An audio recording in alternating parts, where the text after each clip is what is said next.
Hello and welcome. I'm Rashawn Gidwani and you're watching The World Report. Let's take a look at some of the headlines for this hour. The president arrives in China while rejecting help with the ongoing war effort. He maintains an independent stance on Middle East strategy during the diplomatic visit. Trump and Xi discuss slashing tariffs on $30 billion worth of global imports. The proposal aims to stabilize economies through a new managed trade agreement. Jensen Huang accompanies the president to negotiate new pathways for chip trade. The tech giant seeks to secure market access amid intense semiconductor rivalry. Beijing has criticized the proposed Match Act, which seeks to tighten controls on semiconductor manufacturing tools. The friction comes as high-level diplomatic talks begin between American and Chinese leaders. Sources reveal Saudi Arabia conducts hidden strikes as the regional conflict expands.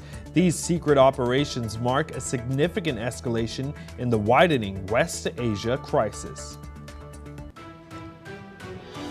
A Chinese supertanker navigates the volatile Strait of Hormuz, according to recent tracking data.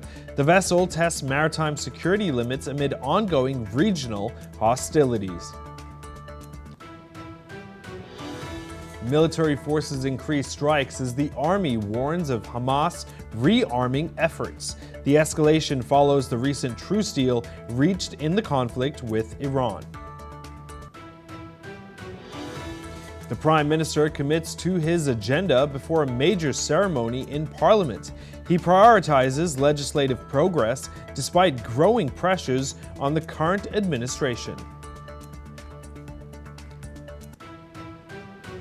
And here are the top stories for this hour. The Philippine Senate remains on lockdown after rounds of gunfire were reported at the building where Senator Ronald Bato de la Rosa had taken refuge.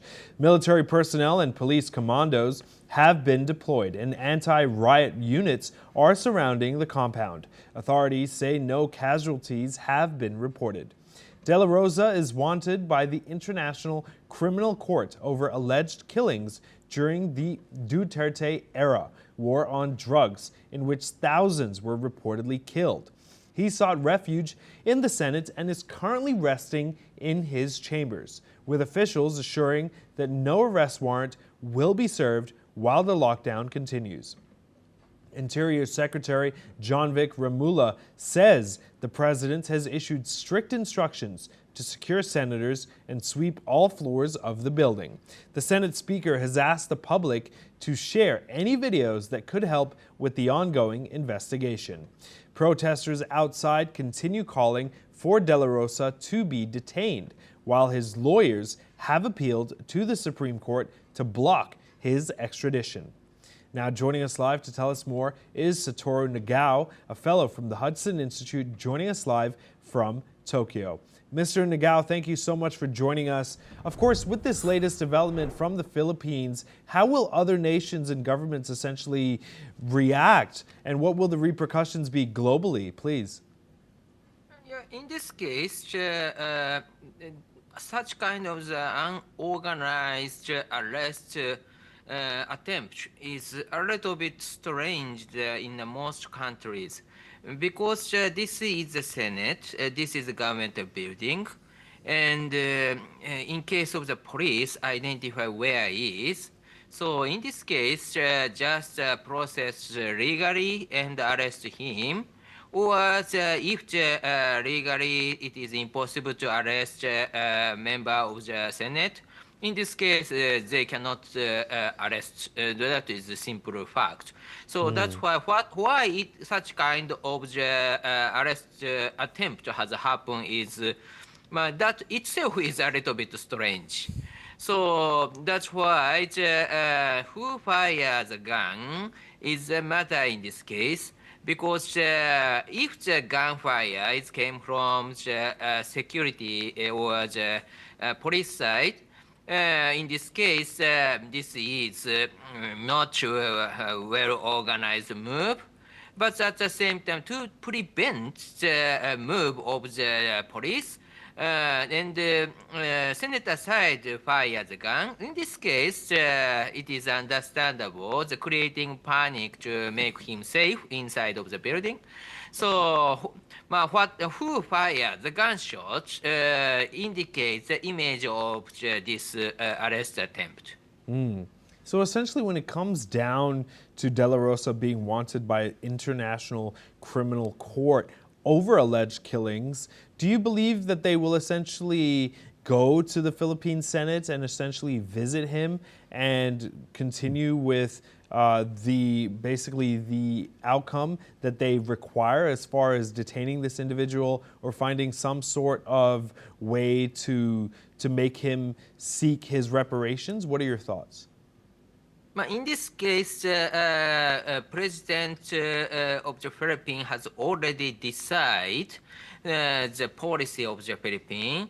So that's why, anyway, in the near future, he need to go to the international court, I think.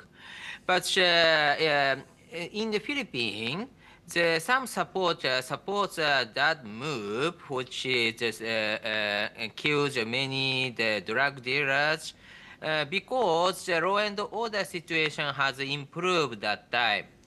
So that's why this is controversial in Philippines. But view from international law or international human rights related issue, in this case, it is unavoidable to go to the international court. But that is the decision of the president of the Philippines. So this means that sooner or later, anyway, Philippines will send him to the international court, I think. Right. Mr. Nagao, when it comes down to these sorts of hideouts that this individual is doing, is it normal for him to be essentially hiding out in the Senate? What is the normal procedure? Let's say hypothetically Trump commits a crime. Does he go and hide out in the White House, or does he hang out or essentially hide out, in his own private residence? What's the norm in Japan, for example? In case of the member of the parliament, such kind of the arrest attempt is not allowed in many cases, because in case of the democracy, if the wrong leader govern the country, in this case, still the member of the parliament are the symbol of the democracy, and avoiding the arrest is the right they have. That's why they can say something based on the democracy, even if the leader are wrong or bad government. So that's why such kind of the guarantee is needed for the member of the parliament. That is true. And so that's why in the Senate, the attempt to arrest attempt is a little bit strange indeed. Because legally it is clear that it is not easy to arrest. That's why the Senate hasn't got out from the building. And so under such kind of situation, if the Philippine government try to arrest him, of course, legal process is needed. But what happened this time is a little bit strange. Maybe, anyway, in Japan or in the United States was a democratic country, and the Philippines also, the member of parliament is not easy to arrest, but that is to be arrested. This is general common right of the member of the parliament to maintain democracy. Right. Mr. Nagao, please stay with us. We'll be right back with you. Next up, the Hantavirus outbreak linked to the Dutch-flagged cruise ship MV Hondius continues to be closely monitored across Europe, as health authorities say there is no evidence that the virus is behaving differently from known strains. Experts say early genomic analysis points to a single animal-to-human transmission event, with all sampled sequences showing near identical characteristics. These samples sequences also suggest no signs of human-to-human evolution beyond rare cases.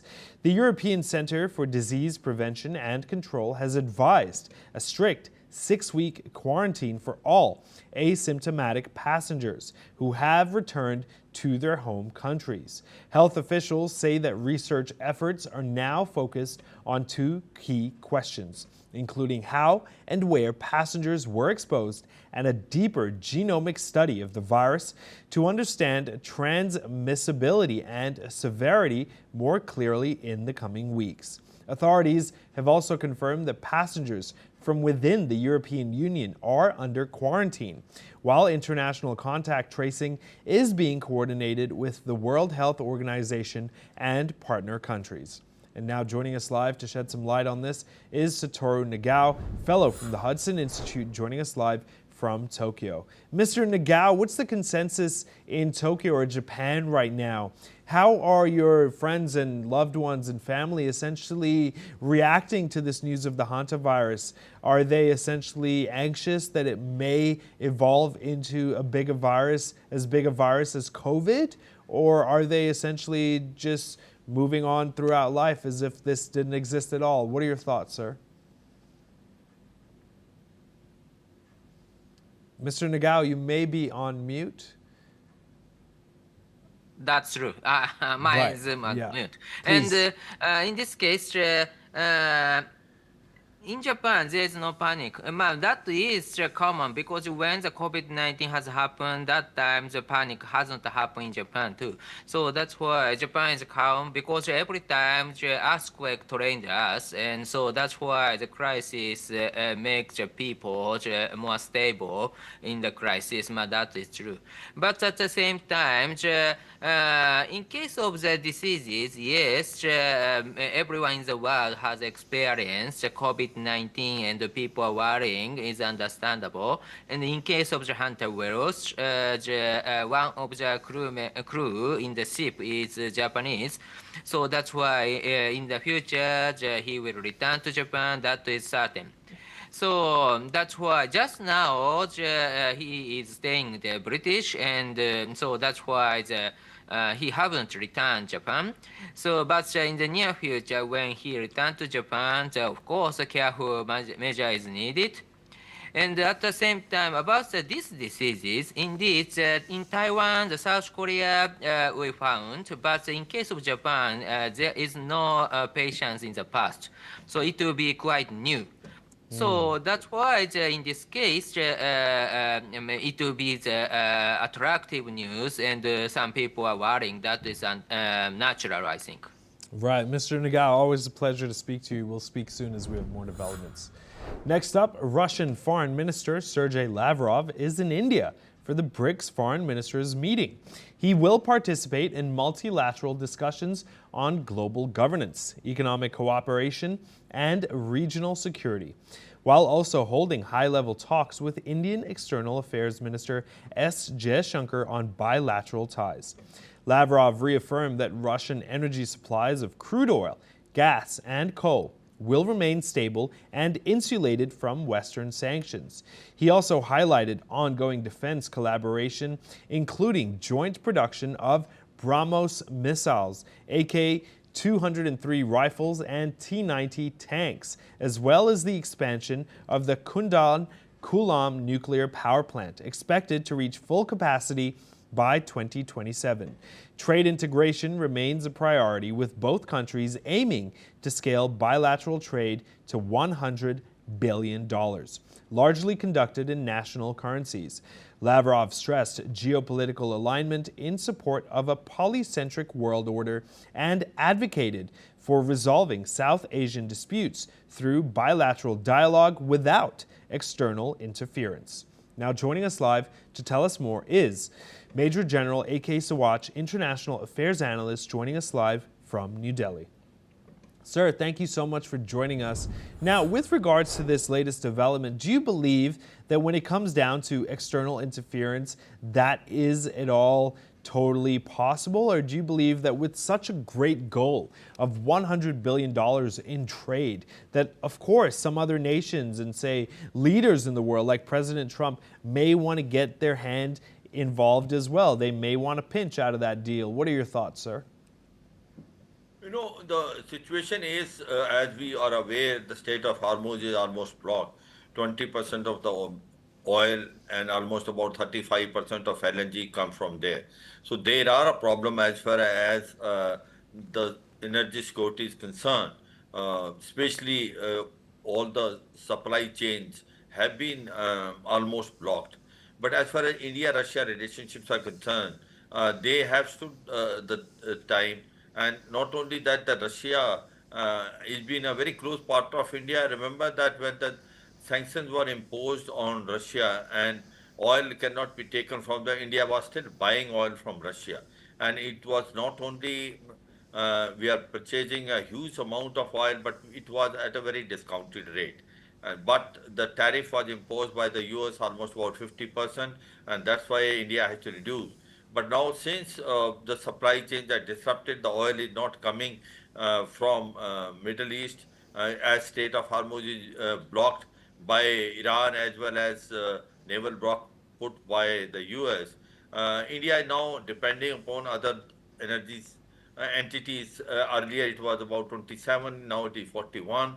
We have increased oil now taking from Russia also. The sanction has been temporarily removed. So as far as India-Russia relations are concerned, they are of a great importance. One is that as far as energy is concerned, we are dependent on Russia on getting gas, oil from Russia. Second thing is defense equipment. Very rightly, which you brought out in the beginning, that India joint production, BrahMos missile is there. We are now going to purchase another 3 regiments of S-400. We have already purchased 5 regiments of S-400, and they have proved as an asset in Operation Sindoor. Then AK-203 rifles are being jointly produced in UP in India. T-90, tanks are also being jointly produced. So therefore, the relationship between both these countries from a defense point of view is of a great significance. Though India of late start manufacturing majority of weapons themselves. And otherwise, there was a time when we were almost 40 to 60% dependent in our weapon system in Russia itself.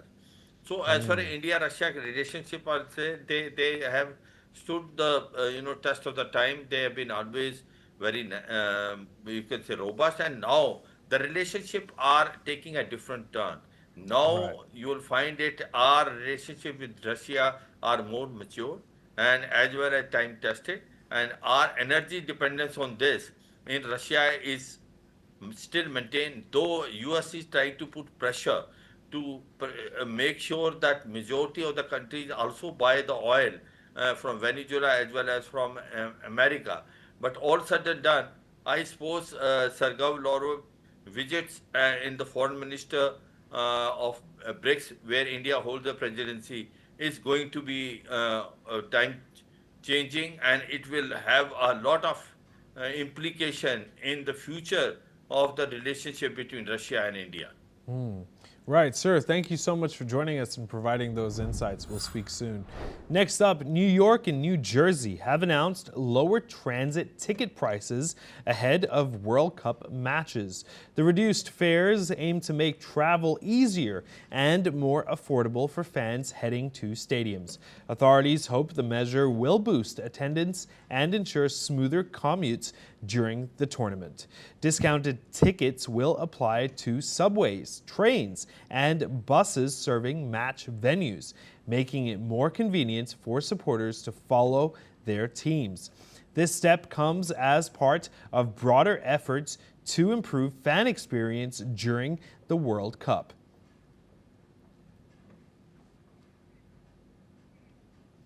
Next up, the 79th Cannes Film Festival has officially taken over the French Riviera. Now joining us is Bhumika Shajwani, second runner-up at Mrs. India Elite 2025, who will represent India at Cannes with a red carpet appearance on the 15th of May 2026.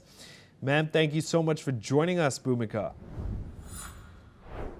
Now let's dive right in. From India Elite 2025 to a legendary film festival, talk to us about your ambition and patience paying off on such a large platform. So as you know that I have recently won in 2025 as Mrs. India Elite from UMB pageants. And post that, I've also always dreamt and I've always seen Cannes from very far. But was the first time when we got an opportunity to walk at the Cannes Film Festival.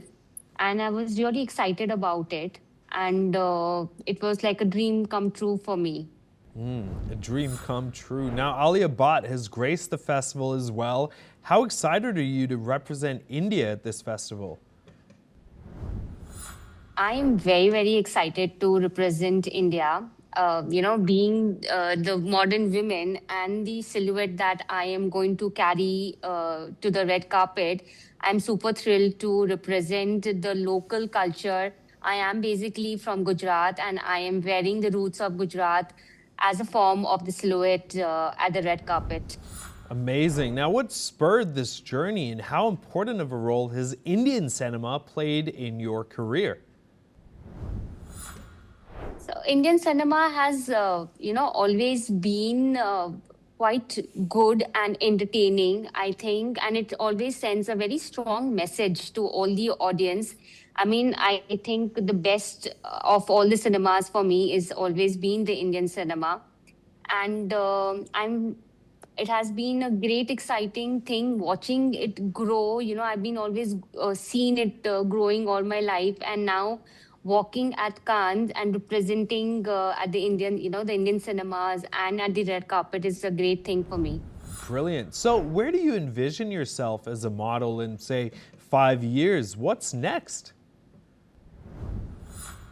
So next is going to represent India on an international platform. So through UMB only, we get a lot of opportunities to either represent on Mrs. Earth or Mrs. World International, Mrs. Universe. So I am looking forward to represent India on an international platform in very coming soon months to go. Now, was your dream to ever be a film starlet or film superstar? Is that what started this journey? Actually, no. I never dreamt of being a superstar. You always. I'm actually a advertising professional, and you always see, the film stars and the glam on the other side. But you always want to be somewhere over there. But I had never thought about it. I just thought to participate in the pageantry and I gave my best shot and I became the second runner up over there. And that is where the journey all started for me. Right. So now that you're in it, who are your favorite actors and actresses?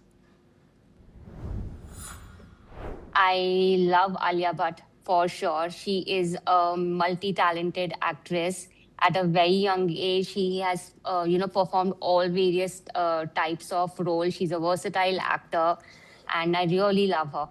Amazing. Now, Cannes is all about connections. Any interesting parties you're attending? I love Alia Bhatt for sure. She is a multi-talented actress. At a very young age, she has, performed all various types of roles. She's a versatile actor, and I really love her. Right. So let's discuss fashion now. Who or what will you be wearing? Any fancy designers?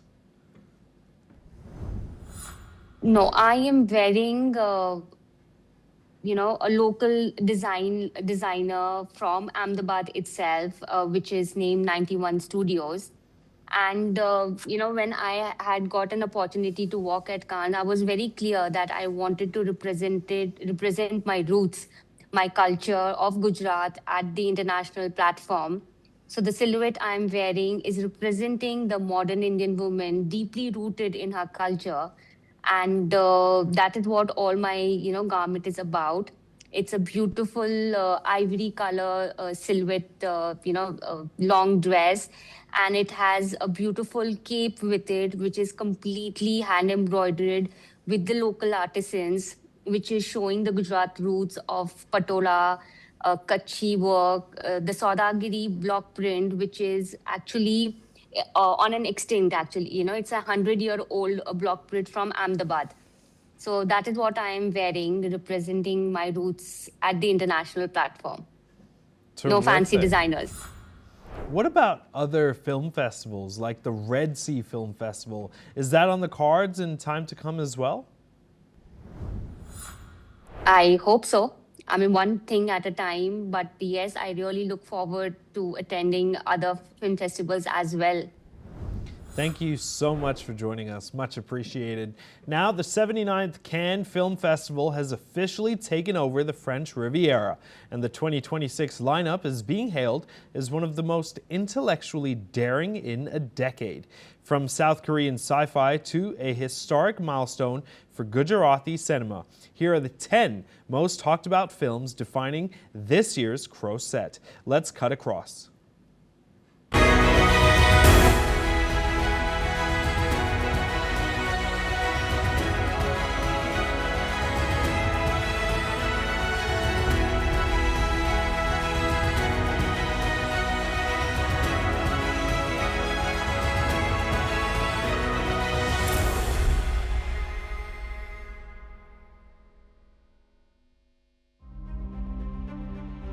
First up is Hope, directed by Na Hongjin. A decade after the whaling, Na Hongjin returns with a sprawling sci-fi thriller. Set near the Korean border, a mysterious tiger sighting spiraling into existential dread has made this year's festival most anticipated genre bender. It stars Michael Fassbender and Alicia Vikander. Next up is Bitter Christmas, directed by Pedro Almodovar. Almodovar returns to his Spanish roots with Amarga Navidad. This grief-soaked drama follows an adversiting director mourning her mother while unknowingly becoming the subject of another filmmaker's lens. Expect Almodovar's signature saturated colours and emotional depth. Number 3 on our list is Paper Tiger, directed by James Gray. A gritty, late edition that's stolen the spotlight, Adam Driver and Miles Teller play brothers navigating the 1980s New York criminal underworld, with Scarlett Johansson starring in a role already generating early awards buzz. All will be revealed.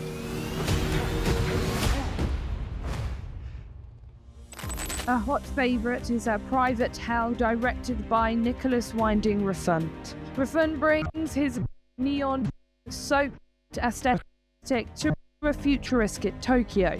The film follows a group of actresses shooting a retro sci-fi epic while a killer stalks the city. It's a polarising, visually intoxicating mix of fashion world glamour and pulp horror.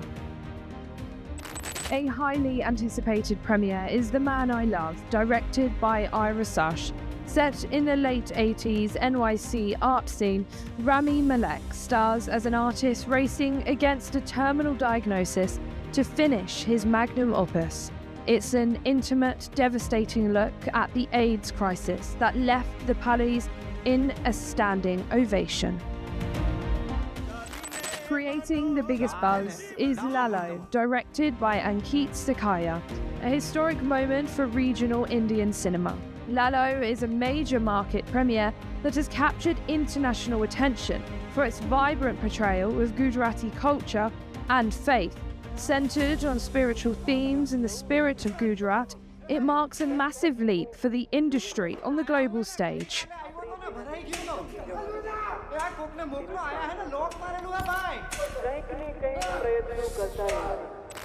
Number 7 to watch out for this Fatherland, directed by Paul Pawlowski. The director of Ida and Cold War returns with the critics are calling a heavyweight contender for the Palme d'Or. While plot details remain guarded, its stark cinematography and post-Cold War setting have made it a festival must-see. Another critic's favourite is Fjord, directed by Cristian Mangu. Romanian master makes his English language debut with this chilling drama, starring Renate Reserve and Sebastian Stan. A couple's retreat to a remote Norwegian village slowly devolves into a nightmare of paranoia and social suspicion. Rounding up our list are two horror films, starting with teenage sex and death at Camp Misama, directed by Jane Showrun. Opening the uncertain regard section, this meta-horror from the director of I Saw the TV Glow deconstructs the slasher genre. It's a surreal, atmospheric exploration of identity that has become an indie darling of the year. It stars Hannah Einbinder and Gillian Anderson. And finally, watch out for Victorian Psycho by director Zachary Wiggum. Gothic horror meets psychological thriller in this Malika Monroe and Thomasin McKenzie vehicle, set in a meticulously crafted 19th century landscape. It explores sexual politics and madness with sharp modern edge. Bureau Report, NewsX World.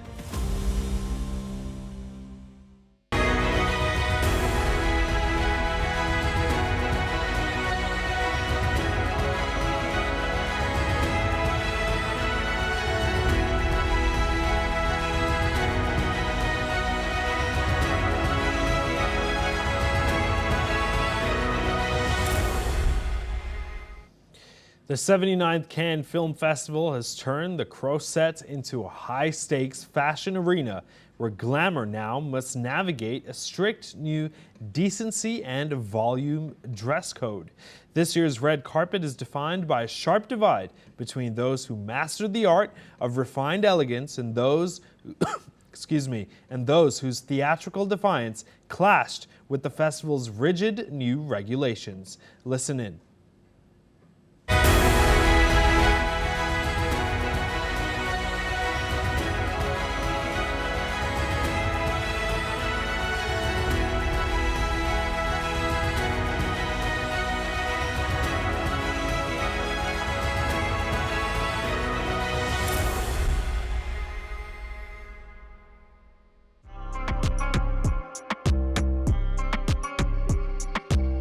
The 79th Cannes Film Festival has transformed the Crozet into a high-stakes arena where glamour now contends with a strict decency dress code.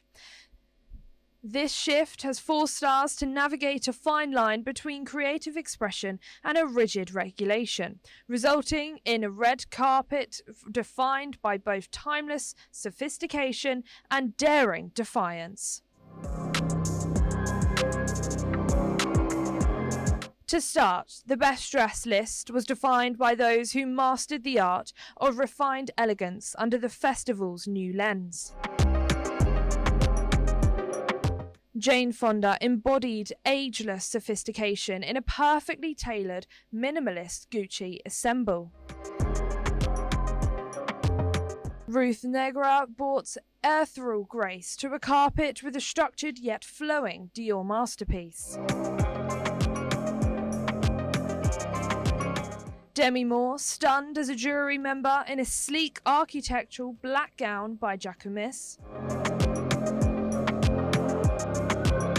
Philippine Leroy Boulou showed French chic in a daring high-slit Saint Laurent look. Ali Abad made a powerful international statement in a refined custom embroidered look. In stark contrast, the worst dress list was topped by those who theatrically or defiance clashed with the festival's restrained tone. Heidi Klum was panned for an El Sab mermaid gown that critics deemed far too busy and theatrical. Chloe Zhao sparked major controversy by wearing a sheer Gabriella Hassart dress that directly violated the nudity ban. Alexander Skarsgård drew mixed reviews for Saint Laurent boots that reportedly hindered the flow of traffic. Alton Mason divided the fashion world with an oversized silhouette that many felt swallowed his frame. Collins faced critics for heavily feathered look and felt slightly dated for the 2026 season. Ultimately, those fashion choices prove that Cannes 2026, the biggest statement, is about how one handles the rules. Bureau Report, NewsX World.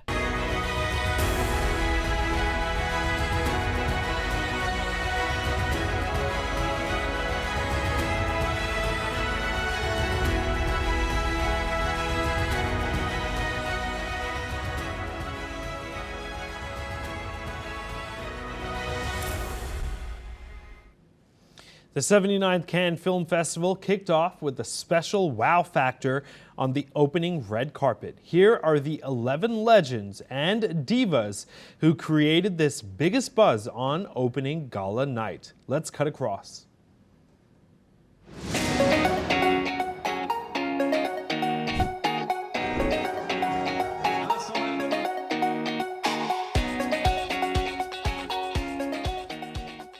The glitz, the glamour, the fame, the fortune. If you thought the Met Gala last week was the global hype creator that couldn't be beat, welcome to the OG.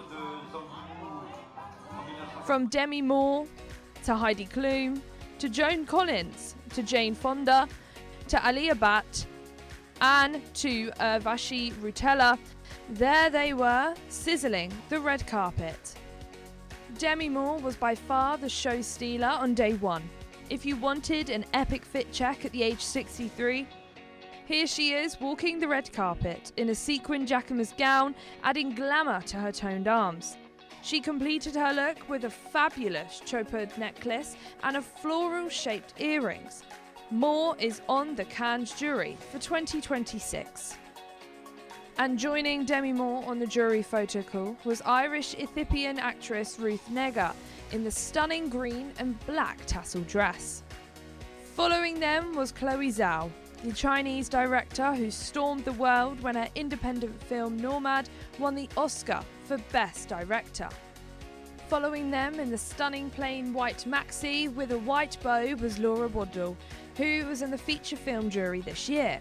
She's best known as the 2021 Cannes for Prissy Prize winner Playground and her 2025 Critics' Week entry Adam's Interest. By the time the film premieres started, on the carpet was the legend Joan Collins and the opening ceremony and premiere of the film The Electric Kiss. Joining them in the shimmering Gucci black dress was Jane Fonda, seen in public for the first time since the death of her husband Ted Turner. And she wasn't shying away from the limelight, telling the star-studded audience that making movies is an act of resistance. And here's a supermodel who fed the paparazzi frenzy. Heidi Klum in the plunging El Sab strapless golden dress, a blooming flower at the centre, a sculpted silhouette and a long train accessorised with dainty diamond bracelet and open-toe heels. Bollywood's Alia Bhatt added the glam touch in this fitted soft peach gown by Tamara Ralph, styled with rare coral diamonds. Reality TV star Uma Jamer made a splash with this beautiful pearl and diamond studded dress, followed by Frédéric Bell. French actress Frédéric B was in a Pierre Garden ensemble featuring a strapless tube top, a stomach slit and a structured waist with a matching black hat, by far the most eye-catching and a memorable dress on day one.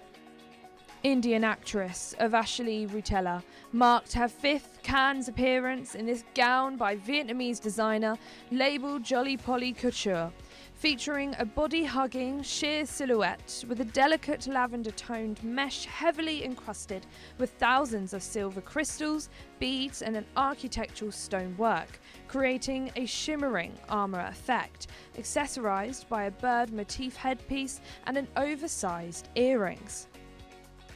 And this was just the beginning. The festival is on May the 23rd, 2026 in the south of France with the who's who of global celebrities in attendance.